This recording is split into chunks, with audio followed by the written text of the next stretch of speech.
घायल की गत घायल जाने हियड़ो अंगठा संजोए, जौहर की गत जौहरी जाने क्या जान्या जड़ खोए।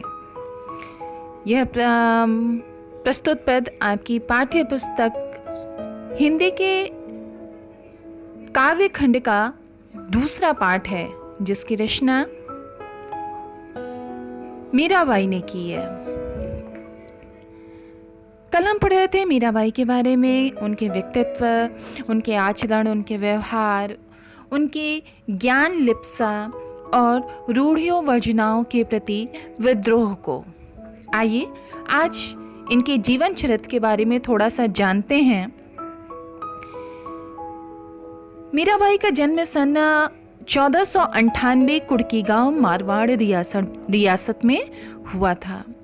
कृष्ण भक्त कवियों में मीराबाई का प्रमुख स्थान है। इनका विवाह 12 वर्ष की आयु में चित्तौड़ के राणा सांगा के पुत्र कुंवर भोजराज के साथ हुआ था। शादी के 7-8 वर्ष बाद ही इनके पति का देहांत हो गया। मीराबाई सगुण धारा की महत्वपूर्ण भक्त कवित्री थी। सगुण भक्ति धारा, सगुण यानी कि एक ऐसा ईश्वर जिसमें उसके गुण, रूप, हाथ, पैर की कल्पना उसका भक्त या वह कवि करता है। तो कृष्ण की उपासिका मीरा है और इनकी कविता में सगुण भक्ति स्पष्ट रूप से दिखाई पड़ती है, लेकिन निर्गुण भक्ति का भी प्रभाव मिलता है। संत कवि रैदास उनके गुरु माने जाते हैं। बचपन से ही उनके मन में कृष्ण भक्ति की भावना जन्म ले चुकी थी, इसलिए वे कृष्ण को ही अपना आराध्य और अपना पति मानती रहीं। अन्य भक्तकालीन कवियों की तरह मीरा ने भी देश में दूर दूर तक यात्राएं की। चित्तौड़ राजघराने में अनेक कष्ट उठाने के बाद मीरा वापस मेड़ता आ गईं। यहाँ से उन्होंने कृष्ण की लीला भूमि वृंदावन की यात्रा की। जीवन के अंतिम दिनों में वे द्वारका चली गईं। माना जाता है कि वहीं रणछोड़ दास जी के मंदिर की मूर्ति में वे समाहित हो गईं। उन्होंने लोक लाज और कुल की मर्यादा के नाम पर लगाए गए सामाजिक और वैचारिक बंधनों का हमेशा विरोध किया। पर्दा प्रथा का तो उन्होंने कभी पालन ही नहीं किया, क्योंकि बच्चों उनका मानना था कि ये जो पर्दा है ये मनुष्य, यह उस समय की मध्यकालीन स्त्रियों के पैरों की जंजीर है। उनके कुछ ना आगे करने की कुछ आगे ना करने देने का एक तरीका है, इसलिए उन्होंने पर्दा प्रथा का कभी उन्होंने पालन नहीं किया तथा मंदिर में सार्वजनिक रूप से नाचने गाने में भी उन्होंने हिचक महसूस नहीं की। वो कृष्ण की भक्ति में रम जाती थी। वह उस कदर से उनकी भक्ति में रम जाती थी कि कब वो नाचने गाने लगती थी उनको एहसास ही नहीं होता था। मीरा मानती थी कि महापुरुषों के साथ संवाद से ज्ञान प्राप्त और ज्ञान से ही मुक्ति मिलती है।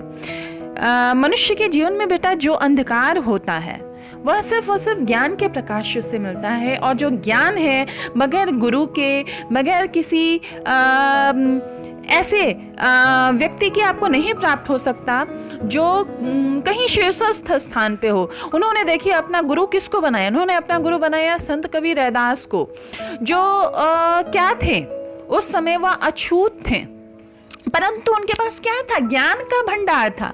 वह ज्ञान का भंडार वहां से वो उस ज्ञान को प्राप्त कर रही थी। तो उस समय की जो संकीर्ण विचारधारा के लोग जो थे वो उस बात को कैसे स्वीकार कर सकते थे कि इनके गुरु जो है वो रैदास हों।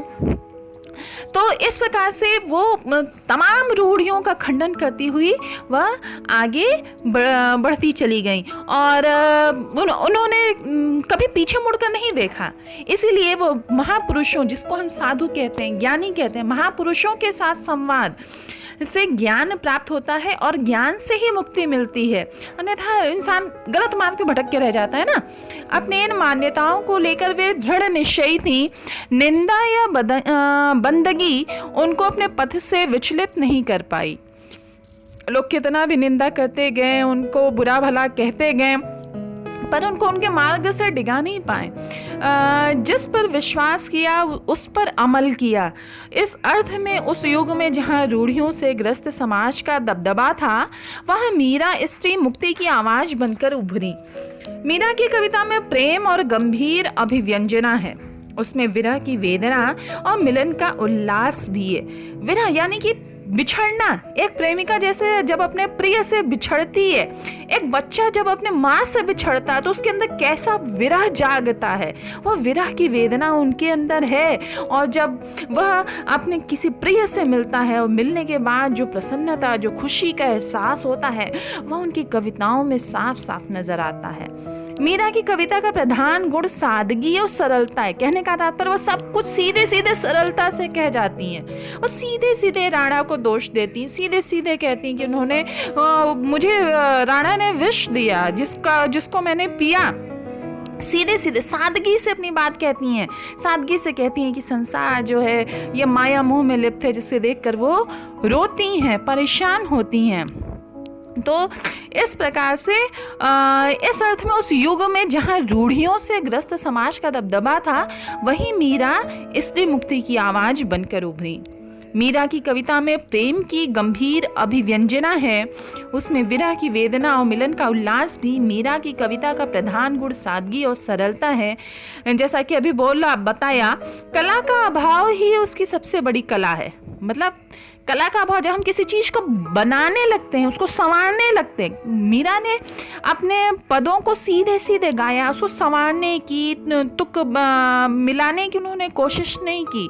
तो जब एक बच्चा होता है अपनी स्वाभाविक रूप में होता है, तो वह जितना आकर्षक और जितना प्यारा होता है, उतना उसको जब आप पहना ओढ़ा देते हैं उस समय वो उतना प्यारा नहीं लगता।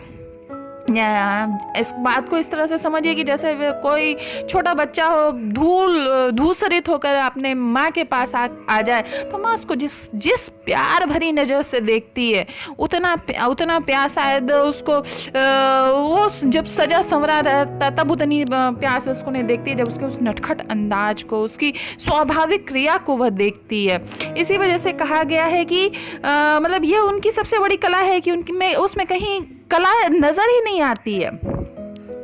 और उन्होंने मुक्तज्ञ पदों की रचना की। मतलब वही बात कि वो कहीं से वो मुक्त हैं, उनके जो पद हैं वो मुक्तक हैं। वो उसमें रचना की उन्होंने। लोक संगीत और शास्त्रीय संगीत दोनों क्षेत्रों में उनके पद आज भी लोकप्रिय हैं। मतलब कि शास्त्रीय यानी पारंपरिक रूप में भी उनके ये पदों को गाया जाता है, और लोकगीतों में आम जनमानस, हम और आप भी उनके गीतों को साधारण रूप से गा लेते हैं। उसके लिए कोई बहुत ज़्यादा प्रयास की आवश्यकता नहीं है। उनकी भाषा मूलतः राजस्थानी है तथा कहीं कहीं ब्रज भाषा का प्रभाव है। कृष्ण के प्रेम की दीवानी मीरा पर सूफियों के प्रभाव को भी देखा जा सकता है। मीरा की कविता के मूल में दर्द है। वो बार बार कहती हैं कि कोई मेरे दर्द को पहचानता नहीं, न शत्रु न मित्र।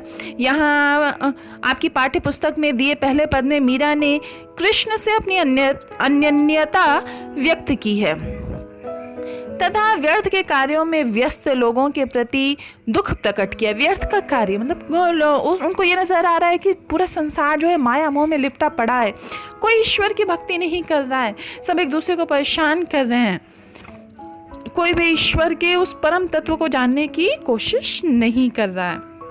और आपकी पाठ्य पुस्तक में दिए गए दूसरे पद में वह प्रेम रस में डूबी हुई मीरा सभी रीति रिवाजों और बंधनों से मुक्त होने और अपने गिरधर के स्नेह के कारण अमर होने की बात कर रही हैं। दोनों पद नरोत्तम दास स्वामी द्वारा संकलित संपादित मेरा मुक्तावली से लिए गए हैं।